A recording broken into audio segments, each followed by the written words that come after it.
السلام علیکم۔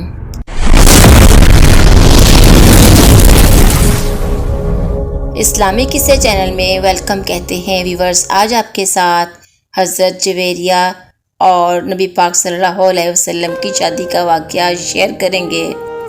بسم اللہ الرحمن الرحیم۔ باسط سے 2 سال پہلے حارث بن ابی ضرار کے ہاں ایک بیٹی نے جنم لیا جس کا نام برہ رکھا گیا۔ برہ پہلے دن سے ہی حسن بے مثال رکھتی تھی، جو ایک بار دیکھ لیتا تھا پھر چہرے سے نظریں نہ ہٹا پاتا۔ حارث بن ابی ضرار بن مستلق کا سردار تھا۔ جو برہ جوان ہو رہی تھی اس کے حسن و جمال میں خوب نکھار آتا جا رہا تھا۔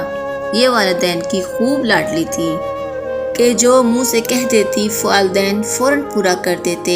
وقت بڑی تیزی سے برہ کو بلوغت کی سرحدوں کے قریب لے جا رہا تھا اور پھر ایک دن بلوغت کی سرحد پر پہنچ گئیں، اس کو عبور کر گئیں۔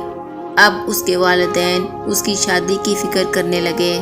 برہ اب اس قابل ہو چکی تھی کہ اس کی شادی کرتی جاتی۔ انہی دنوں ایک روز جب حارث بن ضرار اور اس کی بیوی دونوں آپس میں بیٹھے یہی باتیں کر رہے تھے، قبیلے کا ایک مشہور شخص صفوان آ گیا جس نے ان سے برہ کو اپنے بیٹے مصافہ کے لیے مانگ لیا۔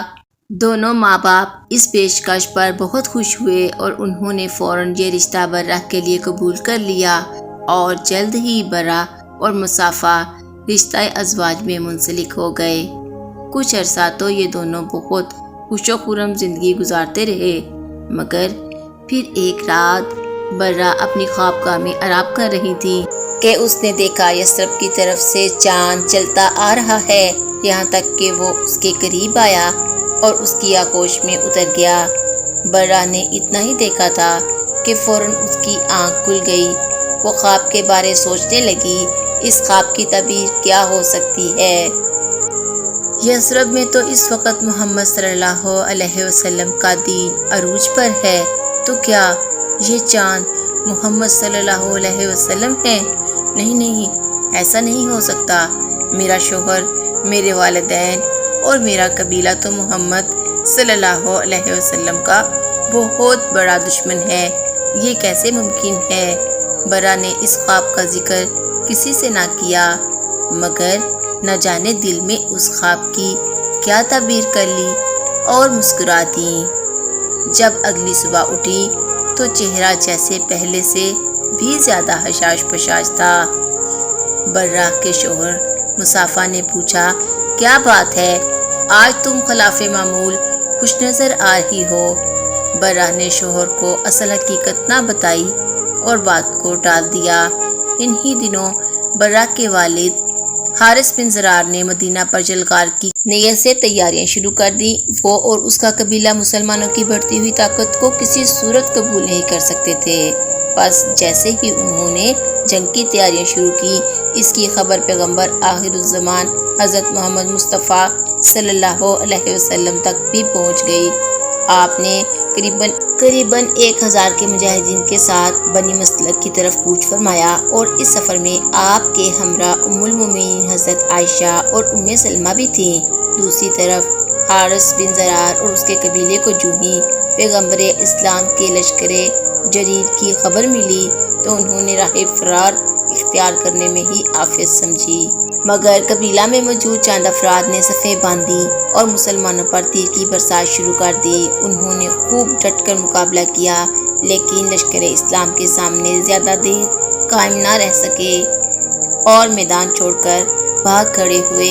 ان کے 10 لوگ واصل جہنم ہوئے، جن میں برہ کا خاوند مصافہ بن صفوان بھی تھا، اور 2000 اونٹ، 5000 بکریاں مال غنیمت میں ملی اور 200 گھوڑوں کے کم و بیش 600 مرد، عورتیں اور بچے اسیر ہوئے، جن میں اہم ترین شخصیت رئیس قبیلہ کی بیٹی برہ بھی تھی۔ مال غنیمت کو مجاہدین میں بانٹ دیا گیا اور قیدیوں کو لوگوں میں تقسیم کر دیا گیا، اور برہ بنت حارث حضرت ثابت بن قیس بن شماس رضی اللہ تعالیٰ عنہ اور ان کے چچا زاد بھائی کے حصے میں آ گئیں۔ برہ نے حضرت ثابت سے کہا، میں مکاتبہ بننے کے لیے تیار ہوں، یعنی آپ جو رقم چاہتے ہیں میں آپ کو دوں گی، مگر اس کے بدلے آپ مجھے آزاد کر دیں گے۔ چنانچہ حضرت ثابت نے برا سے کہا، ٹھیک ہے، آپ مجھے 9 اقیہ سونا دے دیں، میں آپ کو آزاد کر دوں گا۔ اب یہ معاملہ طے ہوا، مگر برا کے پاس دینے کے لیے اتنا سونا نہیں تھا۔ برا نے سوچا، میرے پاس تو اتنا سونا نہیں ہے، کیوں نہ میں ان کے نبی صلی اللہ علیہ وسلم کے پاس اپنی عرض لے کر جاؤں۔ پس برا نے یہ سوچا اور نبی اکرم صلی اللہ علیہ وسلم کے در اقدس پر جا دروازہ کھٹکھٹایا۔ یعنی برا اب اپنے خواب کی تعبیر کی طرف بڑھ رہی تھی۔ ام المومنین حضرت عائشہ صدیقہ رضی اللہ تعالیٰ عنہ فرماتی ہیں، وہ نہایت حسین و جمیل دوشیزہ تھی۔ نگاہیں اس پر جم جاتی تھیں جب وہ رسول اللہ صلی اللہ علیہ وسلم کے پاس اپنی قسطوں کی ادائیگی میں مدد لینے کے لیے آئیں، اور جب وہ ہمارے دروازے پر آ کر کھڑی ہوئی تو مجھے بہت بری لگی، کیونکہ مجھے یقین ہو گیا کہ رسول اللہ صلی اللہ علیہ وسلم جب اسے دیکھیں گے تو آپ کو بھی وہ چیز ضرور دکھائی دے گی جو میں نے دیکھ لی ہے۔ چنانچہ وہ کہنے لگی، اے اللہ کے رسول، میں حارث کی بیٹی برا ہوں، میرا معاملہ آپ صلی اللہ علیہ وسلم سے پوشیدہ نہیں، یعنی میں مفتوحہ قبیلہ کے قیدیوں میں آئی ہوں، میں نے اپنی آزادی کے لیے قسطیں مقرر کروا لی ہیں، میں آپ کے پاس اس لیے آئی ہوں تاکہ میری مدد کریں۔ رسول اللہ صلی اللہ علیہ وسلم نے فرمایا، تو تیرا کیا خیال ہے اگر تیرے ساتھ اس سے اچھا معاملہ طے ہو جائے؟ کہنے لگی، وہ کیا؟ فرمایا، میں تمہاری قسطیں ادا کروں گا اور تجھ سے شادی کروں گا۔ برا کو تو جیسے اپنے کانوں پر یقین نہ آیا، فوراً وہ خواب ذہن میں تازہ ہو گیا۔ برا نے ایک لمحہ بھی سوچے بغیر کہا، مجھے منظور ہے۔ حضرت عائشہ فرماتی ہیں، جب لوگوں کو پتہ چلا کہ حضور نبی کریم صلی اللہ علیہ وسلم نے برا سے شادی کی ہے تو برا کے قبیلے کے جتنے بھی مرد و خواتین غلام تھے سب کے سب آزاد کر دیے گئے، اور صحابہ کرام کہنے لگے، یہ تو رسول اللہ صلی اللہ علیہ وسلم کے سسرالی رشتہ دار ہیں، یہ غلام نہیں ہو سکتے۔